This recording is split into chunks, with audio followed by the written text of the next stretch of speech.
Welcome back. I'm Dr. Greg. One of the challenges of being a project leader is the need to quickly establish an effective team within tight timeframes. This team will consist of stakeholders with different technical skills, genders, cultures, experiences, and project maturity levels. And it's the project leader's job to take this disparate team and make them effective and efficient in the shortest time possible.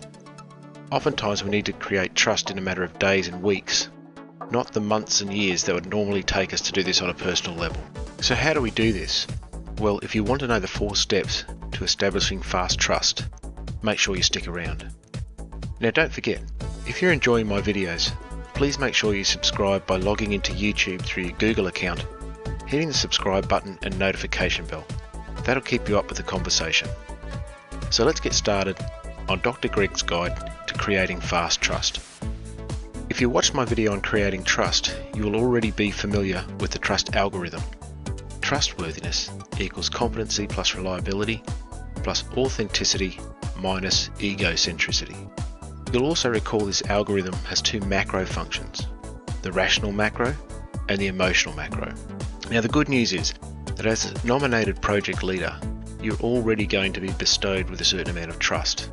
The project team will automatically assume that you have a pre-existing baseline of competency and reliability, which is the rational macro, because of the role that you play as project leader. And what you need to do is to build on that foundation as quickly and robustly as possible. In order to show you how to do this, I want to tell you a story. I want you to imagine for a moment that you're no longer a project management professional.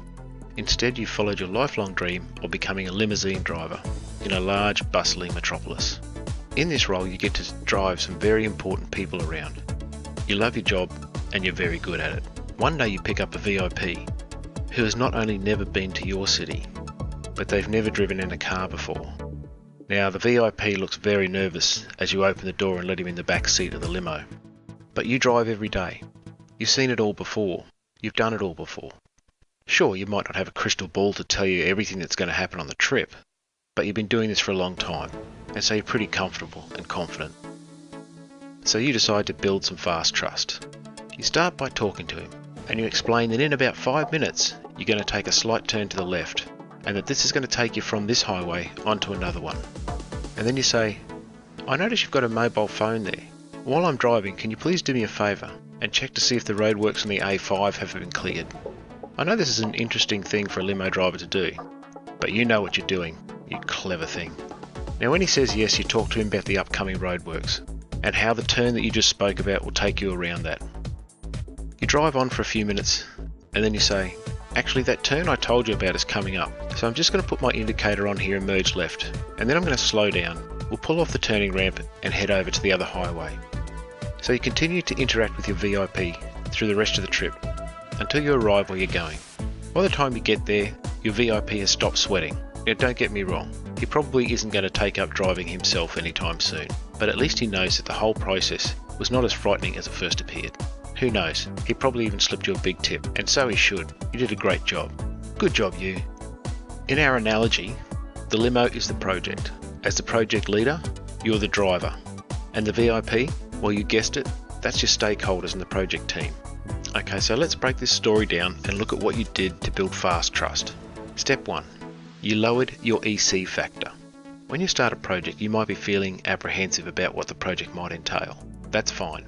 In fact, it's normal. I've never done a project yet where I don't start out at least a little bit anxious about how I'm going to do it. However, you need to put your feelings aside because it's vitally important that you use your initial time with the team to focus on what they might be worrying about. We saw this in the analogy when the VIP was feeling stressed and frightened. As a project leader, you need to remember that this project might be new for you, but this is your job. Sure, you might have to drive a different car or travel on a different road, but you've done all this before, and that's why you've been trusted as the project leader. But for your VIP, this could be their first trip, so you need to stop focusing on what's worrying you about the trip and start asking yourself what's bothering them. When you do this, you start the process by lowering your egocentricity factor. Now step number 2 is to declare your competency. Remember when you told the VIP that in about 5 minutes we'll be taking a slight turn to the left, and this will get us from this highway onto the other. Well, what were you doing? You're actually providing an example to demonstrate that you are competent. You're letting the VIP know that you are the one in the driver's seat for a good reason. There is an issue on the horizon. You know it's there, you've seen this sort of thing before, and when it arrives, you know how to address it. Many project managers are doers who don't necessarily like to publicise their achievements, but sometimes our passengers need to see that we're capable of guiding them through the project. So demonstrate that you have a right to be driving. And the easiest way to do this is to explain some of the challenges that will be faced. Then let everybody know in advance how you intend to manage them. In other words, declare your competency. Step 3. Ask for help. Remember when you ask the VIP to check their phone? Here's a little secret.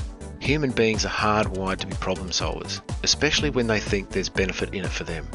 Now I know what you're thinking. Didn't you just tell me to declare my competency? And now here I am asking for help. That sounds counterintuitive. Well, only if you think that competency is the same thing as being omniscient. As project leaders, we can sometimes make the mistake of thinking that we need to solve every problem ourselves. We can unconsciously feel that letting everybody know that we don't have every answer is a sign that we're not competent, and that this somehow undermines our trustworthiness. However, the opposite is true.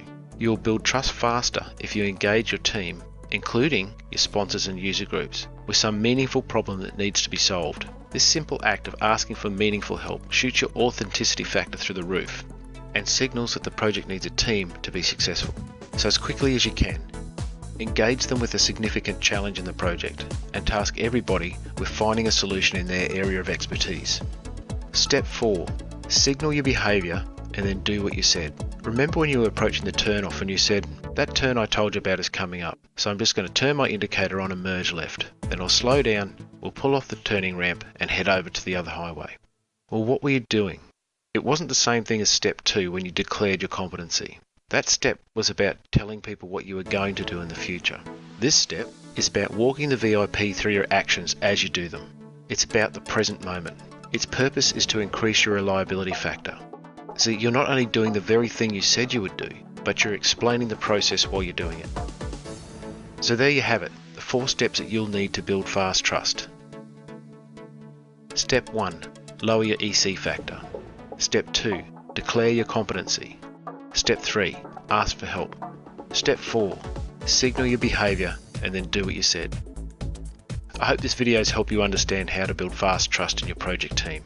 If so, please make sure you subscribe to my channel and leave your comments below. This has been another presentation from Enso Consulting. I'm Dr. Greg. Thanks for your time, and I'll see you again soon.